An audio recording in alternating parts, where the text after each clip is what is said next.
All right, you all got that recording in progress thing from Zoom. We are live. Right. Thanks again, everybody, for showing up because it's been this has been, as I've noted previously, this is I'm really not very well. So I appreciate you guys coming. Right. Let a couple more people in here and we can get going on the stuff. Right. Good. I can see everything. I'm good. So we're going to talk about today is, as I said here, mixed analysis of variance. And you can see my I don't need that. You can even see my pointer. That's excellent.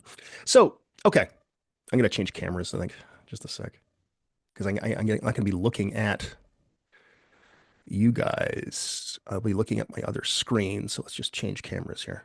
There we go. Dual camera setup. I could have a three camera setup. My brother has a three camera setup at home. He's got a whole thing going on. Of course, he also teaches audio production. Different deal. All right. So far we've talked about many different designs. Simple between and within. So when I say simple, I just mean that there's only a between subject factor or only a within subject factor. When I say within subjects, I mean it's repeated. Between subjects is independent. They're not repeated. It's different subjects in different groups. Okay. Um, we've talked about factorial between and within, right? That's what we talked about last, I guess, on Tuesday, and we also talked about that stuff on last week on Thursday and Tuesday, right? So we've done simple between and within. We've done factorial, but factorial just means there's more than one independent variable and that they cross with each other. Okay, that they are, when I say factorial, they're crossed with each other. All levels of one factor occur with all levels of another. Okay. Okay. So I think there's a thing I can do here, I think. Yeah, let's do that. I can draw on here. So if you had like, you got like A1 and then you have A2. I'm drawing with a mouse. It's not the best. B1 and B2. And we have different groups here. One group here, one group here, one group here, one group here. So A1, B1 has a group. A1, B1, A2 has a group. A1, B2, and A2, B2 all have separate groups. That's when I say it's factorial, or they could certainly be all the same subjects, group one, group one, group one, group one. But what I'm talking about here is how the factors are crossed with each other. You see how all levels of A1 and A2 occur with all levels of B. Okay. That's what that means. Okay. I didn't used to have that um, feature. I've never noticed that before. That's great. I can't use sadly, even though this is an Apple monitor and I have an Apple everything, I can't use my thing to draw on my screen, but that's probably good because this is a very expensive monitor. Okay. What about combinations? Well, of course, there's going to be combinations, or we'd stop the course right now. So let's check it out. Can I get rid of that annotation? How do I get rid of that? Let's see. Is there a delete here? That's close. Aha. That's how. I can just do that. It's going to get rid of it all. Okay. So it's a neat feature that I don't really know how to use. Okay. So you might ask, why would we do this? Okay, I'm going to quit this now. There you go. Stupid thing. All right. It's a new feature that I don't know how to use. Why would you do this?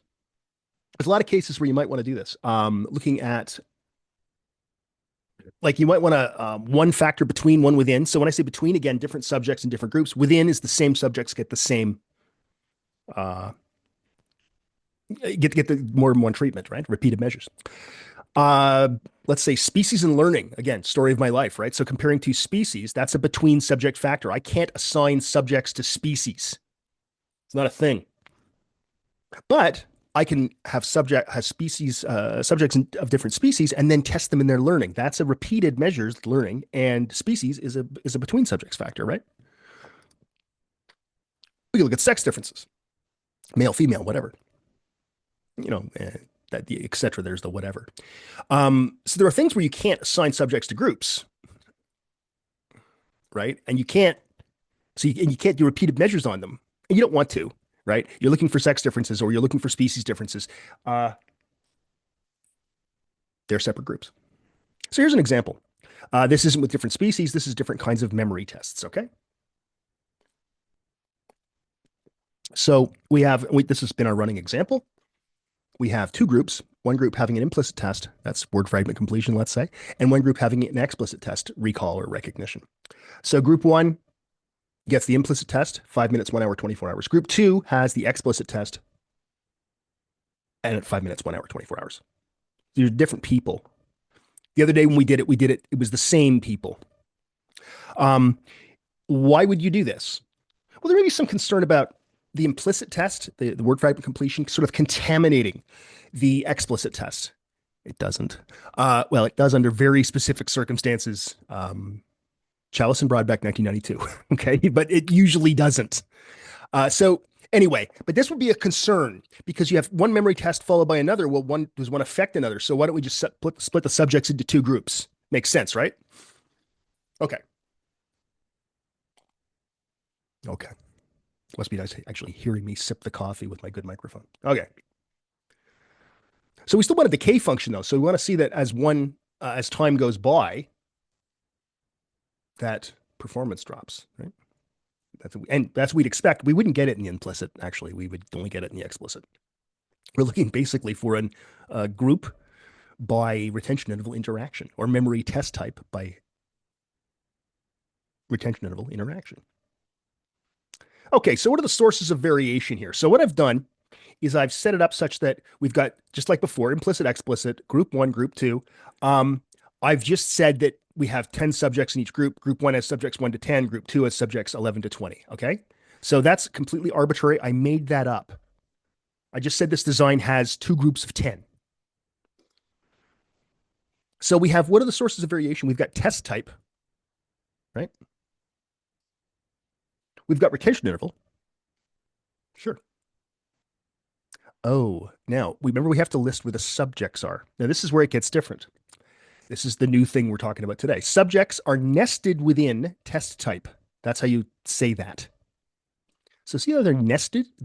Group one is within implicit. Group two is within explicit. They are within levels of this variable. Does that make sense? Does anybody have a question about that?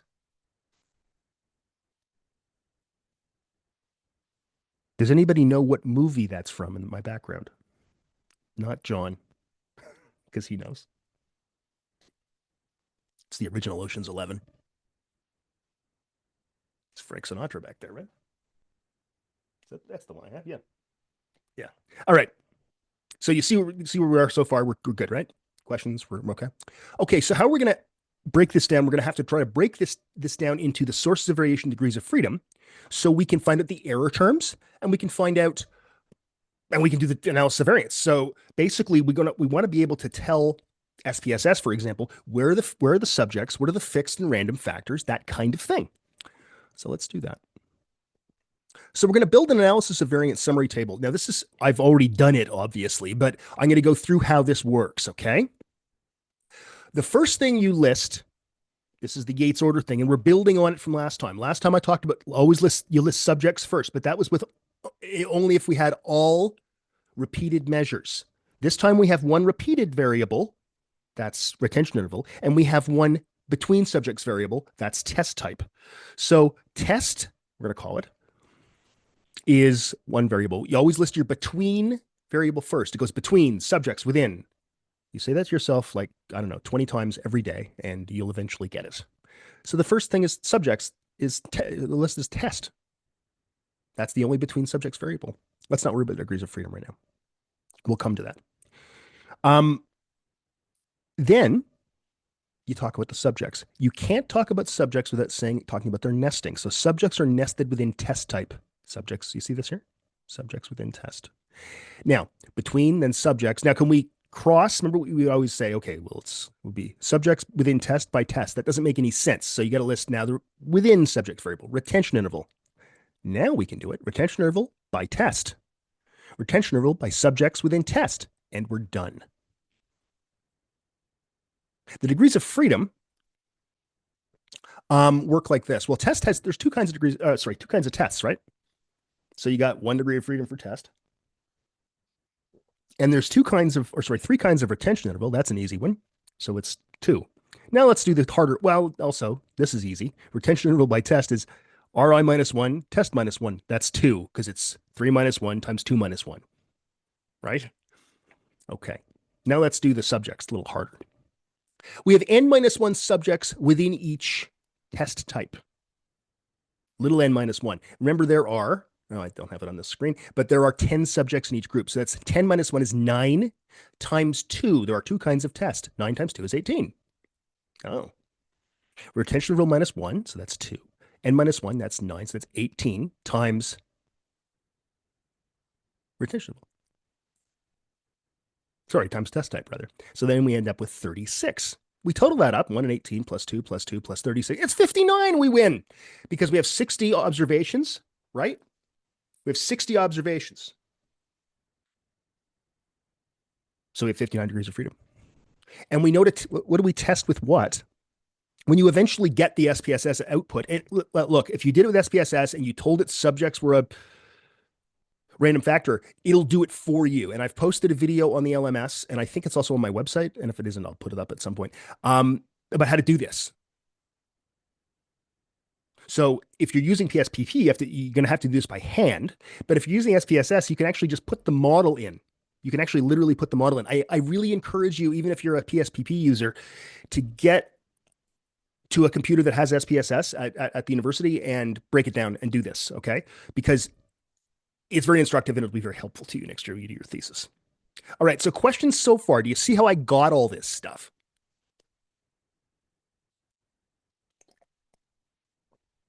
Okay. Well, I'm going to take that as everybody's okay. Good. So to review this, it goes between, then subjects, then within. You just say it to yourself constantly that's how it goes. It's always between, subjects, within. And then you do the interaction. So you go like, if you go A, subjects within A, B by A, B by S within A, done. Like we just did. That's how this works. It's a mechanical kind of, or mechanistic algorithm. It works all the time. And they just figure out the error terms. And the error terms are always, let's say you want to test retention interval, you just find if you've done this Yates order thing right, you find that the term retention interval, and what mean square am I going to divide by? Well, find the one below it that has it, retention interval, and subjects in it. And we've done that, right? This, of course, assumes everything's fixed and only the subjects are random. And that's a pretty good assumption. All right, questions? Nothing so far? Okay, rock and roll. Let's do another example. This is I'm going to say there's 5 subjects in this one. Ooh, that's nice. And this one's a little more complicated, it looks like, doesn't it? We've got, what do we have here? We've got 2 groups. We've got, let's see, 5. So how many observations do we have? First of all, 1, 2, 3, 4, 5, 6. So we get 12 cells that have 5 each. We get 60 observations again. So we're going to have a total of 59 degrees of freedom. What do we have here? We got A1 and A2 are between subjects variables, right? Because look, A1, different subjects get different levels of A. But everybody gets C1 and C2, and everyone gets B1, B2, and B3. So they are within subjects variables. Okay, so we'll just put that over there. Okay. So and this is how you should do it when you first start doing these kind of, I don't know, I don't call them problems, but I'll use that word. It's the only one I can think of. I'm incredibly sick. I'm basically running right now on caffeine and pseudoephedrine to keep me awake and not dying from this freaking sickness I have. Right. So I'm a little jumpy. Right. So it's between, subjects, within. So list your between factors. Well, that's going to be A. Right. Your within factors are B and C. And what we say, if we know our between factor, we then know how to list subjects. Subjects are nested within A. They're always nested within the between factor. Okay. So we have subjects within A, and we got within variables are B and C. Okay. Everybody following this so far? You're good? Okay. Okay. Pretty good turnout, guys. pretty good turnout. Did I just get a question there? Is that what that was? I think I might have just had a question. Let me just look at something here. I gotta see. Oh, yeah, it looks like there's a chat thing there. Let's see what that says. Here we go. Right. Oh, right. There we go. Why do we why do we have B1, B2, B3? Oh, just because I set it up that way. So I just made this example. Let's go back. Okay, so between subjects within, like I said. Okay, great. Now, this is the other example. Why do we have it? Because I said that. It's just because I set it up that way. We just did it that way because I've put a new variable in. It's another repeated measure. So this could be, if you want to think of this as being an actual real example, we could have different, this could be, I don't know, psychology students and biology students. Let's go with that. I don't know. And we're going to test different retention intervals, 1, 2, 3. And then we're going to have 2 different memory test types. We could do that. It's a ridiculous experiment, but we could do it. So that's just the only reason we have 3 Bs is because I just said we'd have 3. That's all. That's all it is. Okay. That gets at your question, I think. So between subjects within A and within or B and C. And that, Anamika, that gets your question, right? I think. Yeah, we do because I said so. I mean, it's just because I made up the example. And by the way, when you're studying for these kind of things, trying to do them, there isn't one of this stuff isn't on the next test, right? So don't get freaked out. We'll have a lot of time to practice these things. This kind of stuff isn't on the next test, right? Remember, I just went over what's on the coming up in the test. But yeah, between subjects within and then subjects within A. Oh my God. Look at that. Actually, it's not that bad. Remember I said A is a between subjects factor. So let's list it first. And then subjects within A. Let's not worry about the degrees of freedom right now. C. I just picked C. I could have done B, but I went with C because I felt like it. Could have done B first. Okay. C. And then we go C, C by A, C by S within A. You see what I've done here? C, then C by A, C by S within A. And then I can't do C by C. That's ridiculous. So then I go B, B by A, B by S within A, B by C within A, B by C by S within A. Wild, right? And the degrees of freedom, and you can see I've worked them all out here. The only complicated ones are the subjects ones. Okay, and all you have to remember is it's like n minus 1 times A. C minus 1 times n minus 1 times A. B minus 1 times S minus 1 times A. Okay, same thing here. B minus 1, C minus 1, S minus 1 times A. That's all you have to remember to do that. So basically these things, I keep looking over there because I expect that camera to be active. And anyway, if you practice these things, and we'll have a lot of practice of these things. And don't worry, before the final exam, you'll have tons of practice of these things because I'll give you all kinds of examples. And this stuff isn't on the next test. Remember that. Okay. All right. So questions on how I got this?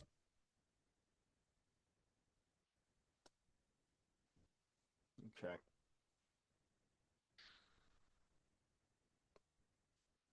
Again, good turnout, guys. All right. Let's do another one. What the hell? What do we do here? Oh, let's see. Ooh, this looks complicated. What do we have here? Wow. Let's see. We got let's see. That looks we got a B1, A1. You know what this looks like? Doesn't this look like if ignore the C's for a second. A1, B1, just like look around here. That's just a 2 by 2 factorial. And we have one repeated measure. Everybody gets 1, 2, and 3 of C. All subjects get all levels of C. So that means that A and B have to be between subjects factors. And there's your within subjects factor, C. Put that one over there. So this time both A and B are between. and C is within. So subjects are now nested within A-B combinations. They're nested within interactions, right? See, because group 1 is in A1, B1. Group 2 is in A1, B2. Group 3 is in A2, B1. Group 4 is in A2, B2, which of course is the lamest of all of the Star Wars droids, A2, B2. So subjects within AB. And I just, again, I made part of these things I just make up. I just said there's 6 subjects in each group. What the hell? So let's see how many observations we have then. 2, 3, 4, 5, 6. So that's 12. 12 times 6, 72. We have 72, is that right? 12 times 6 is 72? Yeah. So then we've got 71 total degrees of freedom. Okay. All right. I look over to the side here because I've got my iPad running to see if there's any questions and stuff. So, because I miss them sometimes. Okay. This looks really weird, but it's not that bad. Between subjects within A, B, A by B, S within A, B. Okay. Again, I looked over there. C, C by A, C by B, C by A by B, C by S within AB. Done. Degrees of freedom, eh? Well, A minus 1, B minus 1, those are easy. 1, 1. A minus 1 times B minus 1 is easy. 1. N minus 1, so it's 6 minus 1 is 5 times 2 for A times 2 for B. 5 times 2 is 10 times 2 is 20. C minus 1 is 2. Right?